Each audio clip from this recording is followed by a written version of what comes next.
Так, құрметті достар, ассалаумалейкум, қайырлы кеш. Бұл жерде Fuel Taps дейтін катализатор деп айтады. Американский производство. Ішінде осындай таблетка болады. Бұл бір таблетка 100 литрге, жартысы 50 литрге. Біздер Алла қаласа, осыны жартысын сындырамыз міне, дәл осылай. Мына көрсетіп жүресіз бе? Мына салсам, осылай мына жерге қойып. Осыны дәлше пистолетпен итеріп жібереміз. Болды. Енді қазір Алла қаласа полный заправка жасайтын боламыз. Иншалла, содан кейін машиналарын ұшады ғой. Так, құрметті достар, ол үшін 5700 теңге кетті полный заправка, 24 литр. Енді жартысы менде бар. 92 құйдық. Бұл 92, 95 заменять етеді жаңағы Fuel Taps. Өшім айтқанда осы дүние. Құрметті достар, ол үшін жаңағы Fuel Taps енді Алла қаласа газ заправка келіп жатырық, иншалла.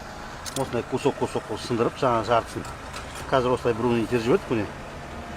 Қазір Алла қаласа насаттықсымен екіншісін итеретін боламыз. Так, үшін достар, осылай итеріп жібереміз үшін. Итереміз де нахан бұрап тастаймыз. Әдеміріп бұралды. Так, Алла қаласа енді ехала. Так, бұйырса заправка кетті. Менде газ пустой, қазір примерно 40-43 литр кету керек Алла қаласа.